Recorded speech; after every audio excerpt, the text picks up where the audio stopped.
Ayan, hello po, magandang umaga. Magandang gabi kung nasan panig man tayo ng mundo ha. Ayan, sana po ay nasa maayos tayong kalagayan. Today is Monday. Happy Monday po sa lahat. Ayan, medyo busy-busy siguro sa mga work ninyo, no? Ayan, gawa tayo ng ating bagong reading. Ayan, for this Monday. Okay po. Ayan, and paalala lang po pala sa mga nagpapaschedule ng reading. Ito po, hindi naman ako galit. O yan, di man po ako nagagalit. Kaya lang kasi kung magpapaschedule po kayo ng reading, make sure lang po na may oras po kayo. Yan. Kasi po kayo yung pinili kong bigyan ng oras na yun. And then, tapos, nagkakaroon ng mga hindi, ang tawag dito, hindi natutuloy kasi pag oras na kasi ahead, mga 10 minutes siguro bago yung time ninyo, chinechat ko na kayo para makapag-prepare na kayo. And also po yung mga questions ninyo kasi nga binibigyan ko naman kayo ng mga questions para makapag-prepare din. Ayan. Kaso pag nakaraan nga, tinatawagan, hindi ko lang tinawagan pero chinat ko na. So makailang ulit na po yun, chinat ko, binigyan ko ng allotted time. Tapos hindi naman pala interested po, no? Ayun. Kasi po merong kumukuha nung slot ninyo eh. Yan. Lalo na pag Thursday and Friday po ha. Ayan, hindi ko naman sinasabing ubod ng dami, pero talagang fully book tayo ng Thursday and Friday kasi alam po ng mga subscriber ko and follower ko and mga taga TikTok din, ayan, tsaka sa Facebook na Thursday and Friday po, yun talagang availability ko na araw. Ayan. So, marami po nagpapa-schedule. Okay po. So, pinagbibigyan ko yung lahat para ma-accommodate ko, no? Tapos, nangyayari, minsan, wala. Hindi sumasagot. Ayan. Pag oras nyo na. Pero pag hindi nyo pa oras, di ba, kulit na kayo ng kulit. Ayan. Di ba, sinasabi ko naman, may oras po kayo. Ayan. Pero pag time nyo na, hindi na kayo makausap, tapos mag-chat kayo sa akin, tapos na yung oras niyo, sabihin nyo, ay, sorry po kasi may ginawa ako, or ganito, ganun. So, okay, pagbibigyan pa rin ulit, kinabukasan. Sige, by Friday, kahit wala ka sa sked, isisingit ka. Okay po. Kaso, pagdating ng time mo na naman, chinechat kayo ahead, bago yung oras ninyo, nakalipas na, lumampas na lahat yung oras ninyo. Saka nyo sasabihin sa akin, pasensya na po kasi may ginagawa. Okay po. So, kung hindi po kayo sure, wag na po kayo magpa-schedule ng reading. Okay po. Kasi meron pong mga may gusto nung oras nyo na yan eh. Kaya lang binibigay ko sa inyo. Syempre, dahil nauna kayo nag-chat, consideration, ano. Yun nga po, sinasabi ko nga kung sino yung mauna, siya yung binibigyan ko po ng schedule. Okay po, hindi man tayo galit, kaya lang, alam niyo po yun, kakapang, kasi yung iba na may gusto, hindi nila makuha yung slot na kinuha mo na. Okay po, at the same time, hindi lang isang beses, 2 beses ginawa, okay po. Hindi ko alam kung nagpa-power tripping lang, okay po. Kung nagpa-power tripping lang po kayo sa akin, naku, wala po kayo makukuha sa akin, okay po. Kumbaga napaka-considerate kong tao, ayan. Huwag lang po sana yung paulit-ulit, okay po. Ayan, huwag na po magpa-schedule pag wala pong panahon at oras. Ayan po. Salamat po, ayan. And meron tayong universe. So, ginamit ko itong ating telepathy oracle card. Sabi ng the universe is guiding you towards that special someone. Just let everything take its course. Oh, ang ilan sa inyo ha, tinutulak na. Tinutulak. Literal na tinutulak. Hindi po. Guiding you. Ayan, ginaguide na raw kayo.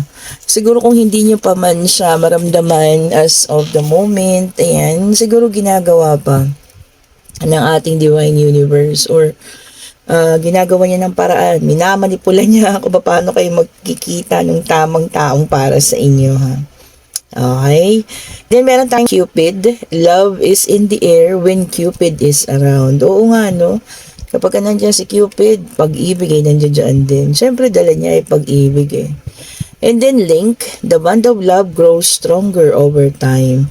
Ito siguro, no, yung mga taong nakalampas na or couple na nakalampas na sa mga, anong tawag dito, yung mga differences ninyo, tapos nagkakilala na kayo ng husto, ito na yung time na talagang, kumbaga, swak na kayo, ayan ha.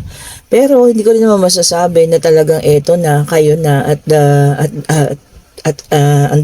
end, beginning at the end, ganun na, kayo na talaga. Kasi meron pa rin dumarating at dumarating, alam niyo na, mga bruha, ganyan. Mga surot na pilit sumisiksik at sisirain yung isang relasyon na may pundasyon na, o di ba? So, case to case basis po ha. And then honor, treat the people you love with respect and you'll find your relationship becomes stronger. Yun ang pinakamaganda po ha. Which is respect. Okay po, irespeto natin ang bawat isa. Kahit ba matagal nyo nang kasama yan, matagal nyo nang kilala. And this goes not only sa taong mahal mo, no?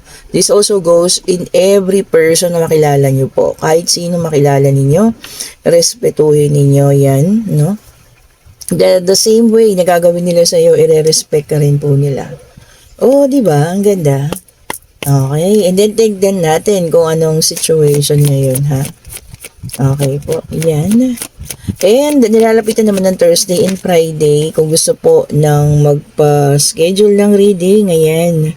Bawal lang po ako ng gabi ng Thursday kasi meron na naman tayong events sa opisina, no? Ayan, at tayo na naman po ay naimbitahan. Pero Thursday ng umaga hanggang siguro alas 7 ng gabi, ayan, pwede kayo magpa-reading sa akin. Ayan ha, meron tayong King of Wands, and then meron tayong The Strength, and then sa Friday po, ayan, hanggang gabi, ayan, pwede nyo ako makausap. Magpa-schedule na po kayo ha, yung po may oras lang ha, yung may time talaga, ayan, may oras panahon, ayan, pwede na po kayo magpa-schedule, ayan. Thank you so much po ulit ha, sa mga nagpapa-reading, yun talagang binibigyan ako ng oras, ayan. Yan yung reading naman, hindi po umaabot ng 5 oras. Okay po, pinakamahaba na po yung 45 minutes. Ayan, depende po sa pag-uusap namin nung ninyo. Ayan, kung gaano tayo magiging mahaba yung ating kwentuhan. Okay po. So, depende po yan. Ayan. And ulitin ko po ha, hindi ako humihingi ng any information. Wala po kayong dapat i-prepare, wala rin akong dapat itanong sa person ninyo kung yung person ninyo ay kasama sa mga questions niyo. Basta ang tinatanong ko lang, if it's love reading, prepare po kayo ng 5 questions. Yun lang po. Okay? And hayaan natin ang baraha ang mag-unfold ng story ninyo. Oh, di ba? So far, wala tayong binigo.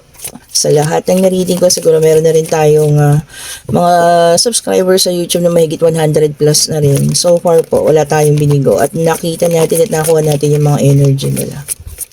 Okay? Uy, meron tayong King of Wands. Meron tayong The Strength. Meron tayong Ten of Wands. Meron tayong Seven of Cups. Meron tayong Queen of Cups, which is a very, very emotional person in yan. And then meron tayong Knight of Cups. Okay, Knight of Cups, may dala-dala offer.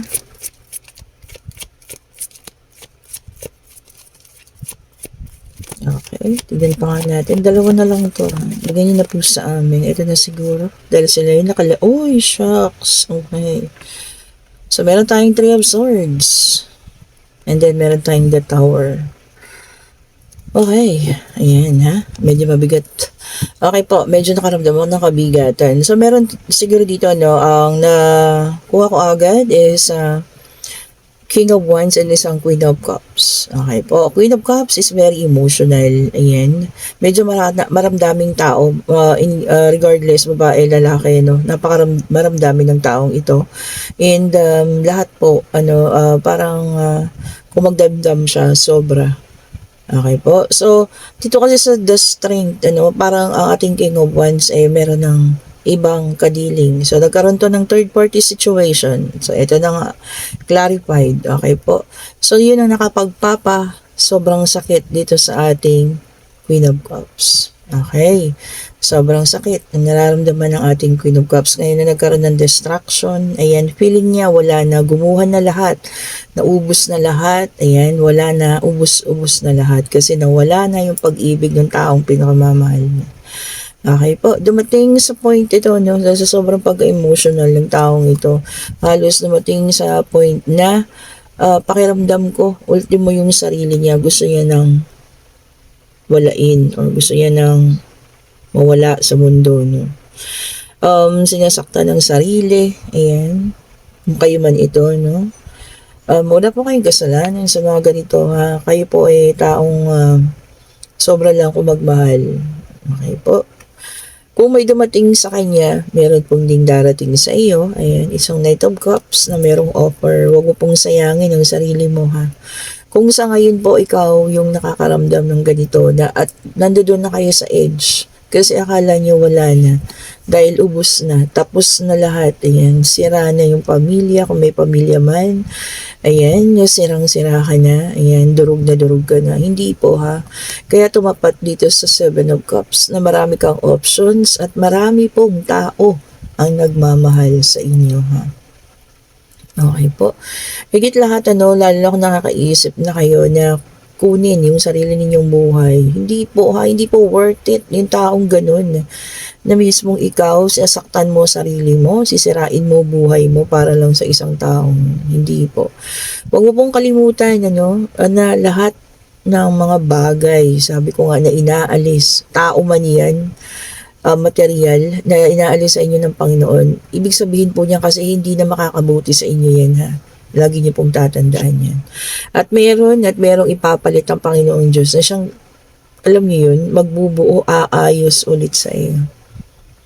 Okay po. Huwag mong gagawin po na sirain yung sarili mo, saktan yung sarili mo, kunin yung sarili mong buhay po, ha. Kung sino mo po yung nakakaramdam niyan sa ngayon, ang lakas ng energy ninyo. So, kasi feeling ko biglang bumagsak. Dahil sobrang okay ang energy ko kanina, pero ngayon po bagsak na bagsak. Okay po, wag mong iisipin po na mag-isa ka lang. Marami pa pong tao, ayan lots of option with an S pa po yun. Marami pong tao pa ang nagmamahal sa inyo, hindi lang po ang taong ito, ha. Kung may mga kaibigan ka po, magsabi ka sa mga kaibigan mo, makipag-usap ka, i-release mo po yan. Okay po? Okay po. Huwag ninyong gagawin po yun na unang-una magkakaroon kayo ng kasalanan sa Diyos. Matakot po kayo sa Diyos, ha. Huwag ninyong saktan yung sarili nyo. Huwag ninyong kunin yung sarili nyong buhay. And then, meron tayong Six of Pentacles in reverse, which is an earth sign. Okay po. Sabi dito, one-sided love. Oo nga naman. One-sided. Kasi mas mahal mo yun kaysa sa sarili mo. Okay, so napakahirap ng ganun, na yung halos mawala yung para sa sarili mo para lang sa isang tao. Okay po, na halos maubos ka para lang sa isang tao. Huwag po ganun, ha. Unahin natin lagi yung sarili natin. Okay po, magtira po. Pwedeng ma-inlove tayo, pero huwag naman yung sobra-sobra na ibigay po lahat. At the end of the day, kagaya nga nito, magkakaroon ng paghihiwalayan. Sino yung laging talo? Ikaw po. Di po ba? Kasi naiiwan ka Okay po, naiiwan ka na walang natira sa sarili mo. Kasi po, ibinigay mo lahat. Okay? And then, meron tayong Ten of Wands, which is a fire sign. Okay po. This is a burden. Sobrang bigat na sa'yo yan, Pagka sobrang bigat na, bakit hindi natin alisan? Okay po. Iwanan. Umanap tayo ng iba. Sabi nga, lot of options. Okay po. Huwag tayong magpalugmok. Ayan. Huwag tayong magkulong sa mundong yun. Huwag tayong magkulong sa kwarto at kaiisip sa isang taong yan, ha, na hindi niya deserve. Okay po? And then, meron tayong Five of Cups, which is a water sign. Okay po? So, meron na tayong earth, fire, and water. Sabi dito, acceptance. Moving on. Tama naman. Tanggapin. Oo, hindi ako, sabi ko nga, wala akong karapatan magsabi na tanggapin nyo agad-agad. Siyempre, may mga proseso. Kaya lang po, kung matatanggap ninyo ng mas maaga, na talagang itong taong ito ay hindi na para sa'yo, mas mapapadali siguro yung pag-heal at yung pag-move on. Oo, malungkot. Sobrang lungkot ang mararamdaman. Iiyak ka, hindi lang isang beses. Napakaraming beses po. Pero ilabas mo lang, iiyak mo lang lahat, ha. Para po, hindi ka makapag-isip ng kung ano pa man. Okay? And then, meron tayong the lovers. So, naka-reverse na. Okay po. So, disharmony, misalignment, hindi na talaga kayo po yung para sa isa't isa. Grabe, naiiyak ako, no? Kasi yung sobra yung pakiramdam niya na na sobrang lugmok. Alam niyo yun, yung, ayun nga, parang naiisip niya na alam niyo yun, mag-end na yung buhay niya sana, ayan. Kung may anak ka po, no, isipin mo rin po yung anak mo. Kung may magulang ka, isipin mo yung magulang mo. Isipin mo yung mga kapatid mo. Okay po? Kung ikaw mo yung nasa ganitong situation. Grabe, ang bigat naman ng energy mo. Sobrang pagmamahal po. Sobrang pagmamahal. Yan, pasensya na po ha. Sobrang bigat ng energy na nakuha natin today. Pasensya na po. And then, meron tayong King of Swords in reverse. Ito po ay para sa iba naman. Ayan. Yung iba po gusto lang manahimik. Ayan. Gusto lang ng mag-isip muna. Ayan. And sabi raw yung iba din daw po ay magkakaroon ng mind games. O mabibigyan ng mind games. Ayan ha. Kung makakapag-isip kayo ng malalim. Ayan. Kung sino man yung magpapabigay sa inyo ng pag-iisip na malalim po. Ano. Okay. Ayan ha. Grabe talaga, naiyak na naman ako. Sobra po kasi yung pain. Yung parang tinutusok ang karayom. Parang sinaksak ka ng paulit-ulit. Ano. Siguro by this time kasi talaga wala na. Kumbaga tapos na. Kaya lang hindi niya kayang tanggapin. Kasi binigay niya lahat eh. Okay. Oras, panahon, pagmamahal. Maaari may kasama pang financial. Ano. And then, meron tayong Four of Swords, which is an air sign. So, ayan, lumabas na lahat. Earth, water, air, fire. Okay po. Sabi niya, rest. Ayan. Yung iba sa inyo, kailangan magpahinga. And then, sabi, contemplation. Ayan. Mag-recover, sabi ganun. O nga naman. So, kung nakaranas sa mga ganun pangyayari, need nyo mag-recover. Need nyo talagang mag-heal po totally bago pumasok muna sa isang relasyon. And then, meron tayong the Magician, which is an air sign. Action, sabi, creation. Maaring merong gagawin na projects. Ayan. Kung ano man to pwedeng sa trabaho. Ayan. Pwedeng sa bahay ninyo may mga project kayong gagawin dyan. Ha? Umpisahan na raw po para matapos. Ayan. Hindi po puro drawing. Okay po. Umpisahan na raw po ang gawa ng action. And then, meron tayong Four of Wands, which is a fire sign. Yung iba sa inyo magkakaroon ng celebration, birthday, attend, maaaring ganun yan, wedding, pwede rin. Sabi dito, yun, binyag, ayan, basta meron po kayong attend celebration man yan, And then yung iba naman makakaranas ng freedom, ayan, ha. So paglaya, yan, napakasarap, lumaya ka na sa kalungkutan, lumaya ka na sa pagkakautang, ayan, ang ganda, pagkalubog. So sana lahat tayo makaranas ng ganun, And then, meron tayo ditong Ace of Swords in reverse. Ayan. Sabi rito, yung iba magkakaroon ng frustration. Ayan. Mapoprostrate sa isang bagay, maaaring sa isang pangyayari, kung ano man yan ha. Kumbaga, siguro meron kayong iniisip na isang bagay na nais gawin, pero hindi natupad. So, magkakaroon ng frustration. Okay po, huwag naman nating dibdibin ha. Pwede pa naman nating ulitin. Kung may projects, may pupuntahang lugar na hindi nagawa, ayan. Pwede niyo pong ulitin yan ha. Okay po. Huwag tayong ma-frustrate para lang sa mga ganyang bagay. Move forward tayo palagi. And then, meron tayo ditong King of Wands, ayan, which is a fire sign, ayan. Talagang ang ilan sa atin makaka-overcome na sa mga challenges. And then, meron tayong the world in reverse. Ayan. Sabi dito, maghahanap ng mga shortcuts. Ayan. And yung mga wala ring closure. Ayan. So, yun ha. Yung mga no closure, mawawalan. Yung relationship na bigla na lang matatapos ang hindi mo alam. Bakit? Ano nangyari? Nawala ng closure. Walang closure. Ganun. So, maghahanap ka. Paano siya magkakaroon ng closure. And then, meron tayo ditong Seven of Swords, which is an air sign. Ayan.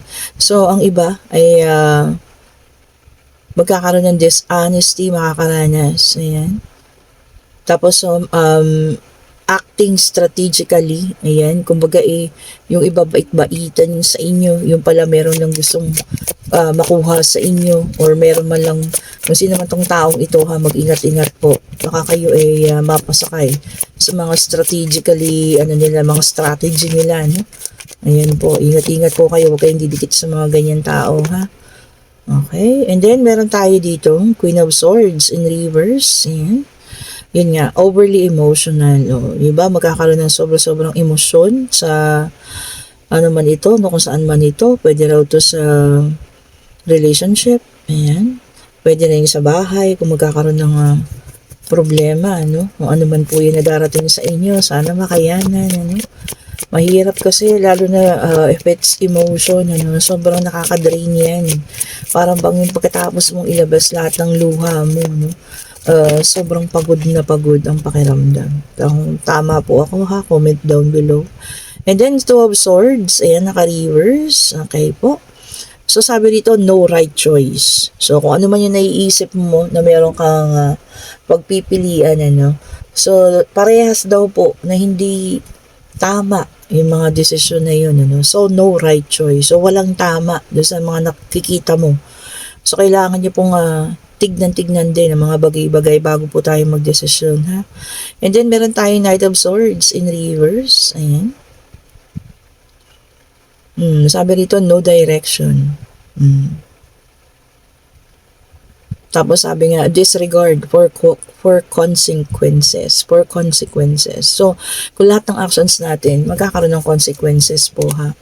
So, syempre, kung naging mabuti ka, itong mga nakararaan, parang karma din, ano? Good karma is heading your way. However, kung hindi ka naman naging maganda or maayos ang yung pag-uugali nitong mga nakaraan, yun din naman yung matatanggap mo, ha? And then, meron tayong Ten of Pentacles. So, in reverse. Ayan. So, ayun nga po. Arguments. So, ang iba talaga magkakaroon ng arguments. Ayan. And then, yung iba raw po, masusobrahan sa paggasta, ha? Oh, ayan. Wawalan ng control, lack of control in financial. O yan, o nga, no? Kasi itong mga nakararaan, syempre nag-holiday season, medyo marami tayong pinagkagastusan. O nga naman. So, yun. Maaari nga mawalan tayo ng control. O, diba? And then, ito ang inyong pag-ibigan. So, i-check natin, ha? Para sa ilan. Ito naman po ang pag-iibigan ng iba. Kung ano ang kanilang pag-iibigan sa ngayon. Ayan. Siyempre, hindi naman lahat makakaranas ng yung pain. Yung iba naman, masaya naman ang relationship. O, di po ba? O, pay attention to signs. The synchronicities you have been noticing are not coincidence. O baka meron kayo napapansin na taong lagi nagpapapansin sa inyo, ha? Hindi raw po coincidence yan. O, baka meron ng ibig sabihin. O, diba? And then, open yourself to love. It is safe for you to let your heart be seen. Don't be scared. O, huwag matakot. Okay po? Magbigay ng, or magbigay ng isa pang pagkakataon para umibig muli. Ayan. Huwag pong matakot, ha. Lagi nating buksan yung ating puso. And ito yung pinakamaganda. Stay optimistic. Positive thinking and faith will bring romance into your life. Oo nga po, yan. Maging positive tayo. Kung wala man sa ngayon yung taong hinihintay mo, huwag ka po mag-alala. Maging positive ka lang, ano. Darating at darating yan. Ayan, huwag lang tayong mapili. Huwag lang tayong sobrang taas ng standard, ano. Baka kasi minsan yun na yun. Tapos, pinalampas mo dahil hindi mo gusto. 'Di ba? Meron kang hindi nagugustuhan sa kanya, ayun na. 'Di ba? So sayang.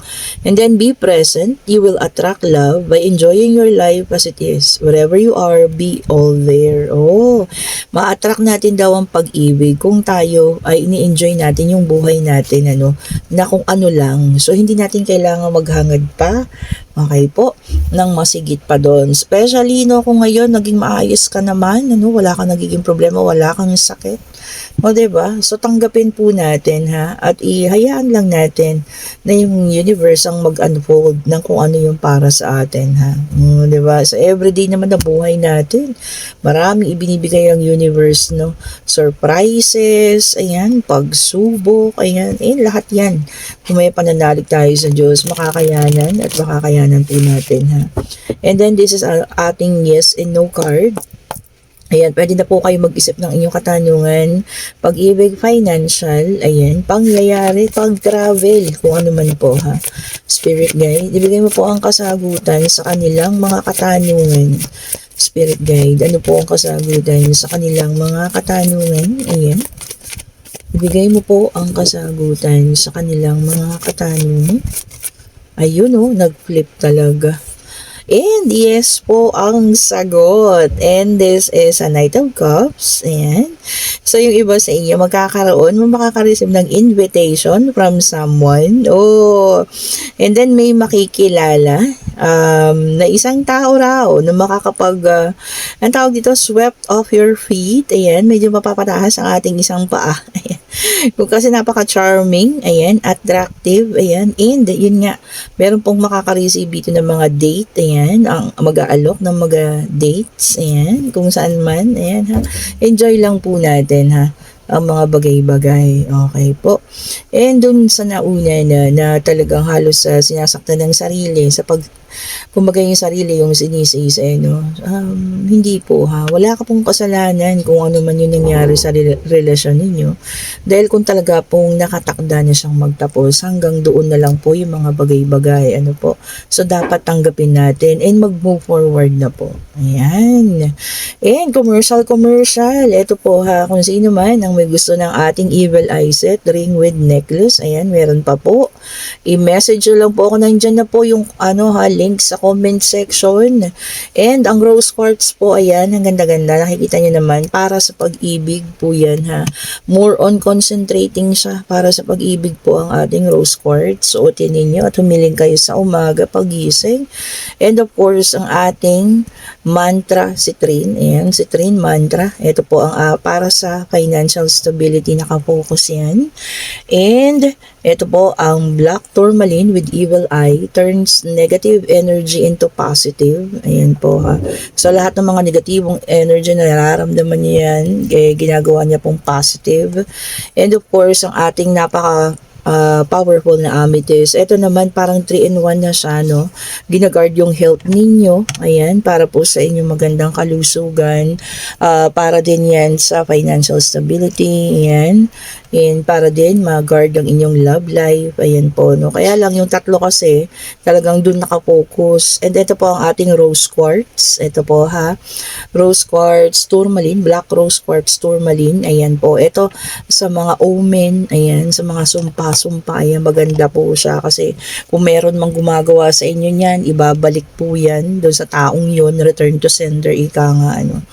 And then, meron din tayo dito yung customized nating black tourmaline with tiger eye. Ayan, for clarity and strength. Ayan, para matanggal din yung mga negative energy.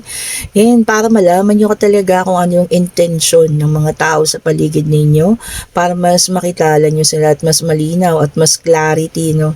Tiger eye po. Ayan, ha? Hindi lang siya for wisdom. O nga, for wisdom, for clarity. Para din po makilala ninyo kung ano yung mga intentions. Kung meron mang intention sa inyo. Yung mga taong nakapaligid po sa inyo, ha? And syempre, meron pa rin tayong salt bath. Ayan.